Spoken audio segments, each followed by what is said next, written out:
കേവലം 17 വയസ്സിനുള്ളിൽ തന്നെ പ്രശസ്തിയുടെ ഉച്ചസ്ഥായിയിൽ നിന്ന ശോഭ എന്ന നടി ആത്മഹത്യ ചെയ്തു എന്ന വാർത്ത നമ്മളൊക്കെ തെല്ലൊരു ഞെട്ടലോടെയാണ് എതിരേറ്റത്.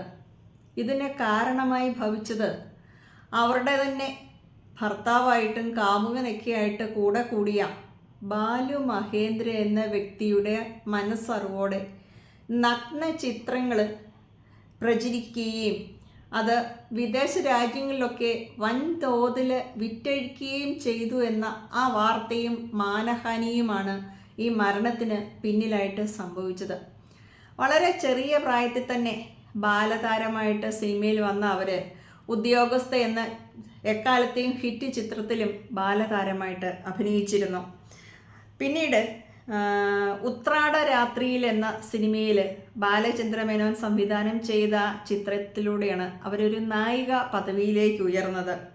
ശാലിനി എൻ്റെ കൂട്ടുകാരി എന്ന ചിത്രത്തിൽ ഉള്ള അവരുടെ അഭിനയം ഇന്നും മലയാളികളുടെ മനസ്സിലൊക്കെ തങ്ങി നിൽക്കുന്നുണ്ട്. എന്താ നീ തുമ്പു കെട്ടിയിട്ട ചുരുൾമുടിയിൽ, ആ ഒരു പാട്ടിൽ മലയാളികളുടെയൊക്കെ ഒരു കാമുകി ഭാവം അല്ലെങ്കിൽ ശാലീന സൗന്ദര്യത്തിൻ്റെ ഒരു ഭാവമായിട്ട് അല്ലെങ്കിൽ അത്തരത്തിലുള്ള സുന്ദരിയായ ഒരു സ്ത്രീയെ കാമുകിയായിട്ട് കിട്ടാനൊക്കെ ആഗ്രഹിച്ച ഒരു തലമുറ നമ്മുടെയൊക്കെ മനസ്സിൽ ഉണ്ടായിരുന്നു.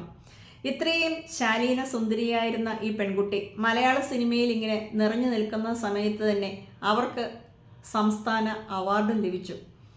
പിന്നീട് അവർ തമിഴിലേക്ക് കൂടുതൽ ശ്രദ്ധ കേന്ദ്രീകരിക്കുകയും പശി എന്ന സിനിമയിൽ നല്ല ഒരു വേഷം കൈകാര്യം ചെയ്യുകയും ചെയ്തു. ഈ വേഷത്തിന് ഇല്ലെങ്കിൽ തമിഴിലെ ഈ മനോഹരമായ ചിത്രത്തിലെ അവരുടെ അഭിനയത്തിനാണ് അവർക്ക് ദേശീയ അവാർഡ് ലഭിച്ചത്. പക്ഷേ ആ ചിത്രത്തിലെ ക്യാമറാമാൻ ആയിരുന്ന ബാലു മഹേന്ദ്രയ്ക്ക് ഇവരെക്കാൾ 10-15 വയസ്സ് കൂടുതലുണ്ടായിരുന്നുവെന്നും അദ്ദേഹത്തിന് ഭാര്യയും കുടുംബവും ഒക്കെ ഉണ്ടായിരുന്നുവെന്നും എന്നാൽ ആ വസ്തുതയൊക്കെ മറച്ചു വെച്ചിട്ടാണ് എന്നും ഇല്ലെങ്കിൽ അദ്ദേഹത്തിന് അതൊരു ഗോസിപ്പ് മാത്രമാണ്, അദ്ദേഹം അവിവാഹിതനായിരുന്നു എന്നും രണ്ട് പക്ഷമുണ്ട്. കാര്യം എന്തു തന്നെയാണെങ്കിലും ക്യാമറാമാൻ ആയി പ്രവർത്തിച്ച ഒരു വീട്ടിൽ ആ വീട്ടിലെ സർവ്വ സ്വാതന്ത്ര്യവും ഉണ്ടായിരുന്ന ബാലു മഹേന്ദ്രയുമായിട്ട് ഈ ചെറിയ പെൺകുട്ടി വല്ലാത്ത ഒരു പ്രണയത്തിൽ അകപ്പെട്ടു. അവസാനം ഇവരുടെ അമ്മ, അന്നത്തെ വലിയൊരു പ്രശസ്തയായ നടിയായിരുന്നു, പ്രേമ എന്ന് പറയുന്ന നടിയാണ്.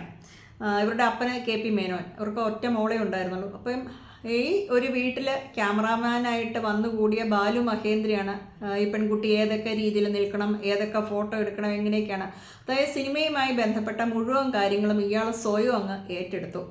ആർക്കൊക്കെ അഭിമുഖം നൽകണം, എങ്ങനെയൊക്കെ സംസാരിക്കണം, അതായത് ഒരു ഗോഡ് ഫാദറായിട്ട് ഇയാൾ സ്വയം അവരോധിക്കപ്പെടുകയും പിന്നീട് ഈ പെൺകുട്ടിയുമായിട്ട് വീട്ടുകാർക്ക് പോലും ഇടപെടാൻ പറ്റാത്ത അല്ലെങ്കിൽ വീട്ടുകാരെക്കാൾ കൂടുതൽ ആരോടൊക്കെ എങ്ങനെ സംസാരിക്കണം എന്നൊക്കെയുള്ള രീതിയിൽ ഇയാൾ ഫുള്ള് ആ കൊച്ചിനെ പ്രണയത്തിൻ്റെ ഒരു ചുഴിയിൽ അകപ്പെടുത്തി. അതിന് കാരണം വളരെ ചെറിയ പ്രായമേ ഉള്ളൂ, 17 വയസ്സിൽ ആത്മഹത്യ ചെയ്ത് നമ്മൾ ചിന്തിക്കണം. അങ്ങനെ വീട്ടുകാരുടെയൊക്കെ എതിർപ്പിനെ മറികടന്ന് ഈ വയോവൃദ്ധനെ അല്ലെങ്കിൽ അവരെക്കാൾ വളരെ പ്രായക്കൂടുതലുള്ള ബാലു മഹേന്ദ്രയുമായിട്ട് ഇവർ ജീവിതം ആരംഭിച്ചു. എന്നാൽ ബാലു മഹേന്ദ്രയെ സംബന്ധിച്ചിടത്തോളം ഈ പെൺകുട്ടിയോടുള്ള സ്നേഹമൊന്നും ആയിരുന്നില്ല. അയാളുടെ ലക്ഷ്യം ഇവളെ എങ്ങനെയെങ്കിലുമൊക്കെ സിനിമയിൽ അഭിനയിപ്പിച്ച് കുറച്ച് പൈസ ഉണ്ടാക്കുക, ഇവൾ അതുവരെ അഭിനയിച്ചുണ്ടാക്കിയ സ്വത്ത് മുഴുവൻ അപഹരിക്കുക എന്നതായിരുന്നു എന്നാണ് അക്കാലത്തൊക്കെയും മാധ്യമങ്ങളിൽ വന്ന വാർത്ത. കാര്യം എന്തു തന്നെയാണെങ്കിലും ശോഭയുടേതായിട്ട് പുറത്തു വന്ന ആ വീഡിയോയിൽ കാണുന്ന ദൃശ്യം എന്ന് പറയുന്നത് മദ്യപിച്ചോ അല്ലെങ്കിൽ എന്തോ ലഹരി വസ്തു ഉപയോഗിച്ച് ബോധ അവസ്ഥയിൽ മലർന്നു കിടക്കുന്ന ആ യുവതിയുടെ ശരീരത്തെ ഏതോ ഒരു പുരുഷൻ കയറി തൻ്റെ കാമലീലകൾ അല്ലെങ്കിൽ രതിലീലകൾ ആറാടുന്ന കാമകേളികളുടെ ഒരു ദൃശ്യമാണ്. അത് ഷൂട്ട് ചെയ്തത് ബാലു ആണ് എന്നാണ് അക്കാലത്തൊക്കെ പ്രചരിച്ച വാർത്ത. കാര്യം എന്തു തന്നെയാണെങ്കിലും ദേശീയ അവാർഡ് നേടിയ ഒരു നടിയാണ്. അപ്പോൾ ഇവരിങ്ങനെ തിളങ്ങി നിൽക്കുന്ന ആ ഒരു സമയത്ത് തന്നെ ഈ ബ്ലൂ ഫിലിം പുറത്തേക്ക് വന്നതോടുകൂടി ഇതിൻ്റെ ഇടയിൽ നിന്ന ആളുകൾക്കൊക്കെ വലിയ പൈസ കിട്ടി. നാണക്കേടും മാനഹാനിയും നിമിത്തം മാത്രമല്ല ഇവർക്ക് തിരിച്ച് വീട്ടിലേക്ക് പോകാൻ പറ്റില്ല, ഈ ബാലു മഹേന്ദ്ര ഉപേക്ഷിക്കാൻ വയ്യ, ഇവരുടെ ഇടയിൽ എന്തൊക്കെയോ പ്രശ്നങ്ങളായി. അങ്ങനെ ഈ പെൺകുട്ടി ആത്മഹത്യ ചെയ്തു. വീണ്ടും ഇതിനെ സംബന്ധിച്ചിടത്തോളം അന്നത്തെ കരുണാനിധി ഉൾപ്പെടെയുള്ള ആളുകൾക്കൊക്കെ അവർ പരാതി നൽകിയെങ്കിലും സിനിമാ മേഖലയിലെ പ്രബലരായ ആളുകളെല്ലാം കൂടി കേസ് ഒതുക്കി തീർത്തു എന്നാണ് പറയപ്പെടുന്നത്. എന്നാൽ താനല്ല മഹിതൻ്റെ പിറകിൽ പ്രവർത്തിച്ചെന്നും തനിക്ക് ആ പെൺകുട്ടിയോട് അഗാധമായ പ്രണയമായിരുന്നു എന്നും പറഞ്ഞ് അവളോടുള്ള അവളുടെ ഓർമ്മകളെ സ്മരിപ്പിക്കുന്ന, അല്ലെങ്കിൽ ശോഭ എന്ന പെൺകുട്ടിയോട് തനിക്കുള്ള ഉദാത്തമായ പ്രണയത്തെ സൂചിപ്പിക്കുന്ന ഒരു കവിത എഴുതി അദ്ദേഹം തൻ്റെ വിഷമം മറക്കുകയും ആളുകളുടെ മുന്നിലേക്ക് അത് ഇട്ടുകൊടുക്കുകയും ചെയ്തു. അങ്ങനെ ബാലു മഹേന്ദ്ര എന്ന വ്യക്തിയെ പ്രണയിച്ച, അദ്ദേഹത്തിൻ്റെ ഒപ്പം ജീവിച്ച ശോഭ എന്ന പെൺകുട്ടി തൻ്റെ ബ്ലൂ ഫിലിം പ്രചരിച്ചതിനെ തുടർന്ന് ആത്മഹത്യ ചെയ്ത് തൻ്റെ വളരെ ചെറിയ പ്രായത്തിൽ അസുന്ദരിയായ പെൺകുട്ടി മരണത്തെ പുൽകി. ഇതുപോലെ തന്നെ മരണത്തെ പുൽകിയില്ലെങ്കിലും ബ്ലൂ ഫിലിം പ്രചരിച്ചതിനെ തുടർന്ന് സിനിമയിലെ അവസരങ്ങളെല്ലാം നഷ്ടപ്പെട്ട് പോയ ഒരു വ്യക്തിയായിരുന്നു ശാരി. നമുക്കറിയാം, മോഹൻലാലിൻ്റെ ഒപ്പം എന്താണ് ചിത്രത്തിൻ്റെ പേര് പറയാം, നമുക്ക് പാർക്കാൻ മുന്തിരിത്തോപ്പ് എന്ന സിനിമയിൽ അഭിനയിച്ച സാധന എന്ന പേരുള്ള ശാരി. അവർ കന്നഡ നടിയായ രമാദേവിയുടെ കൊച്ചുമകളാണ്. മാത്രമല്ല പത്മ സുബ്രഹ്മണ്യത്തിൽ നിന്ന് ഭരതനാട്യം, കുച്ചിപ്പുടി ഇങ്ങനെയൊക്കെയുള്ള രീതിയിലുള്ള വിവിധ തരത്തിലുള്ള നൃത്തമൊക്കെ അഭ്യസിച്ച് ഭയങ്കര ആക്റ്റീവായ നല്ല ഒരു സുന്ദരിക്കുട്ടി, ഇരുനിറത്തിൽ പൂച്ചക്കണ്ണുള്ള ഒരു സുന്ദരി. അതിനൊക്കെ ശേഷമാണ് നമ്മുടെ മനസ്സിലേക്ക് ചഞ്ചൽ എന്നുള്ള പെൺകുട്ടി വന്നത്. അപ്പോൾ ഈ പൂച്ചക്കണ്ണുള്ള ഇരുനിറമുള്ള സുന്ദരി രതിഭാവങ്ങളൊക്കെയും അതിമനോഹരമായിട്ട് കൈകാര്യം ചെയ്യാൻ കഴിയുന്ന ഒരു സുന്ദരി. അവരെ സംബന്ധിച്ചിടത്തോളം അസാധ്യമായ ഒരു സൗന്ദര്യം, നല്ലൊരു ശാലീന സൗന്ദര്യം, അതിലുപരി നല്ല അംഗവടിവുകൾ, ഇങ്ങനെയൊക്കെയുള്ള ശാലിനിയെ പെട്ടെന്ന് തന്നെ മലയാളികൾ നെഞ്ചോടേറ്റി. അങ്ങനെ അതുപോലെ തന്നെ അവർ അഭിനയിച്ച മറ്റൊരു ചിത്രമാണ്, കാർത്തികയുടെ ഒപ്പം അഭിനയിച്ച ഒരു ചിത്രമാണ് എന്താണ് ദേശാടന കിളികളെ കരയാറില്ല എന്ന്. ഈ ചിത്രത്തിലെ അന്നത്തെ കാലത്തെ പുതുമയുള്ള പ്രമേയമായിരുന്നു ലെസ്ബിയൻ ബന്ധം. അത് മറ്റൊരു മോശമായ തരത്തിൽ ആവിഷ്കരിച്ചില്ലെങ്കിലും രണ്ട് പെൺകുട്ടികൾ തമ്മിലുള്ള അഗാധ പ്രണയം, ആ ലെസ്ബിയൻ ആയിട്ടുള്ള വാർത്തകൾ, ആ ഒരു ആശയം നമ്മുടെ മുന്നിലേക്ക് വെച്ച ചിത്രമാണ്. അപ്പോൾ കാര്യം എന്ത് തന്നെയാണെങ്കിലും അവർക്ക് സംസ്ഥാന അവാർഡൊക്കെ കിട്ടി. ശാരി ഇങ്ങനെ മലയാളികളുടെ പ്രിയപ്പെട്ട ഒരു നടിയായിട്ട് മാറിക്കൊണ്ടിരിക്കുന്ന ഈ ഒരു സമയത്താണ് അവരുടെ നഗ്ന ചിത്രങ്ങൾ കേരളത്തിലെ തിയേറ്ററുകൾ, തിരുവനന്തപുരം, കൊച്ചി, കോഴിക്കോട് തുടങ്ങിയ എല്ലാ നഗരങ്ങളിലും ഈ ശാരിയുടെ ഏപ്പടങ്ങൾ വൻതോതിൽ വിറ്റഴിച്ചത്.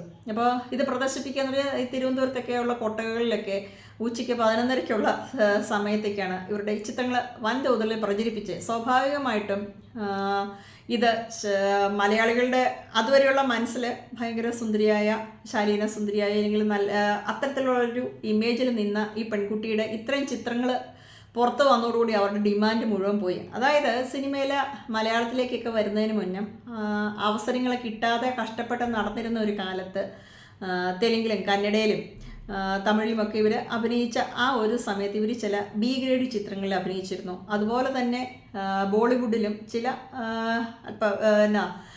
ചിത്രങ്ങളിൽ, ചിത്രം എന്ന് നമുക്ക് വേണമെങ്കിൽ പറയാം, അത്തരത്തിലുള്ള ചിത്രങ്ങളിൽ ഇവർ അഭിനയിച്ചിരുന്നു.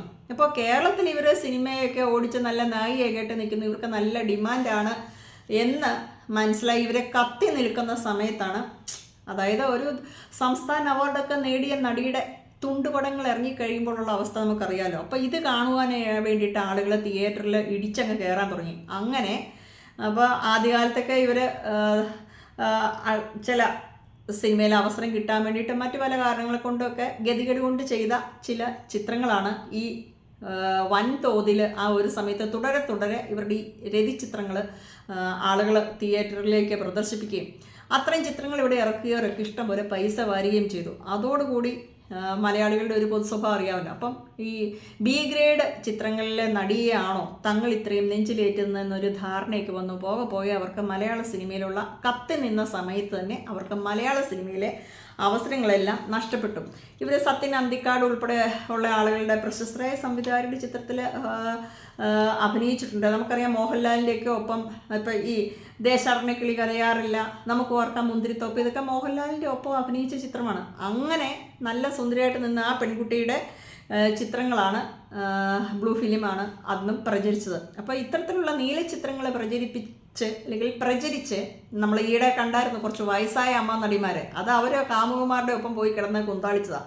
ഈ രണ്ട് നടിമാരെയും ഒരു തരത്തിൽ അല്ലെങ്കിൽ മറ്റൊരു തരത്തിൽ ചതിക്കപ്പെട്ട് രതി ചിത്രങ്ങളിൽ പുറത്തു വന്ന് കരിയർ അവസാനിച്ച ശാരിയും രതിചിത്രങ്ങൾ പുറത്തിറങ്ങി ബ്ലൂ ഫിലിം നാട്ടുകാർ കണ്ടതിൻ്റെ മാനഹാനി നിമിത്തം ആത്മഹത്യ ചെയ്യേണ്ടി വന്ന എന്താണ് നമ്മുടെ ശോഭയും നമ്മുടെ ഒരു തീരാ വേദനയായിട്ട് നിൽക്കുകയാണ്. സമാനമായ അവസ്ഥയിൽ തൻ്റെ നഗ്ന ദൃശ്യങ്ങൾ പ്രചരിച്ചതുമായിട്ട് ബന്ധപ്പെട്ട ഒരു വിഷയവുമായിട്ട് ബന്ധപ്പെട്ടാണ് നമ്മുടെ വിജയശ്രീ മരിച്ചത്. അപ്പം സിനിമയിലെ ചതിക്കുഴികൾ ഒക്കെ എപ്പോഴും എന്താണ് നടിമാരുടെ പിന്നാമ്പുറത്ത് അല്ലെങ്കിൽ നടിമാരുടെ പിറകെ ഇത്തരത്തിലുള്ള ചതിക്കുഴികൾ അന്നും ഇന്നും ഉണ്ട് എന്നും എന്ത് പ്രശ്നമാണെങ്കിലും ഇത്തരത്തിലുള്ള എന്തൊക്കെ ദൃശ്യങ്ങൾ പുറത്തു വന്നെങ്കിലും ആത്മഹത്യ ചെയ്യാതെ ജീവിതത്തോടെ പൊരുതി നിൽക്കാൻ ധൈര്യം കാണിച്ച ശാരിയും ഒക്കെ ഇന്നും നമ്മുടെ മനസ്സിലൊരു വേദനയായിട്ട് തന്നെ നിൽക്കുകയാണ്. അപ്പോൾ പുതിയൊരു വിഷയമായിട്ട് നമുക്ക് വീണ്ടും കാണാം.